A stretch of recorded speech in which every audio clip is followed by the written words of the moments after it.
বাচ্চাদের আবদারে শীত না আসতেই আমি শীতের চিতই পিঠা বানাই আর কি খাইলাম, বাচ্চাদেরও দিলাম। এই যে চিতই পিঠা বানিয়েছি, একদম পারফেক্ট হয়েছে একটা গোলাতেই। আসসালামু আলাইকুম, কেমন আছেন সবাই? এইদিকে আমি 2 কাপ আর কি চাউলের গুঁড়ো নিয়েছি, আতপ চাউলের গুঁড়া, আর কুসুম গরম পানি নিয়েছি।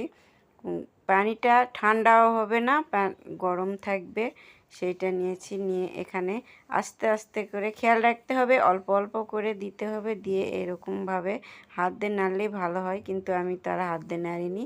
আমি এইভাবে সুন্দর করে হাতা চামিচ দিয়ে আর কি নেড়ে নিলাম। সুন্দরভাবে নেড়ে নিয়ে এটা আটা আটা হবে, আর এটা অনেকক্ষণ ধরে নাড়তে হবে। আর এইদিকে আমি একটা লাসা বানিয়ে দিব, এই জন্য আতপ চালের গুঁড়া পানি দিয়ে লবণ দিয়ে গুলে নিয়েছি। নিয়ে এরকম একটা ব্যাটার বানিয়ে নিয়েছি।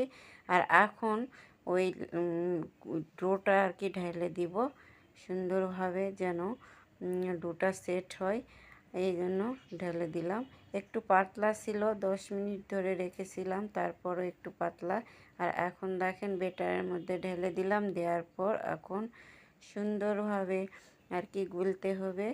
আর একটু দলা দলা থাকলে কোনো সমস্যা নেই এটা। আর আমি পারফেক্টভাবে গুলেছি, হাত একটুও লাগাইনি, ডাবুর সাহায্যে আর কি সুন্দরভাবে গোলাটা বানিয়ে নিলাম। আর এই গোলাটার আর কি ঘনত্বটা এরকম হবে, এই জন্য আমি একটু ভালোভাবে দেখাই দিলাম। আর চুলায় প্যান বসায় দিয়ে ফার্স্টেরটাতে একটু তেল দিয়েছি, দিয়ে এখন একে একে সবগুলো পিঠা আর কি ভেজে নিব সুন্দরভাবে। এই যে প্রথমটা দিয়েছি, আর ফার্স্টেরটা একটু আঁচ বেশি হইলে ভালো করে হতে চায় না, তারপরও সুন্দর হয়েছে মাশাআল্লাহ। এইটা এখন উঠায় নিব। আর এইভাবে আমি একে একে সবগুলোই উঠায় নিলাম। এর আপনাদের দেখার খাতিরে আমি আরেকটা বানিয়ে নিচ্ছি। দেখেন সুন্দরভাবে, এটা সেই সুন্দর হয়েছে, পারফেক্ট হয়েছে, ফুলে গেছে এই পিঠাটা খুব সুন্দরভাবে।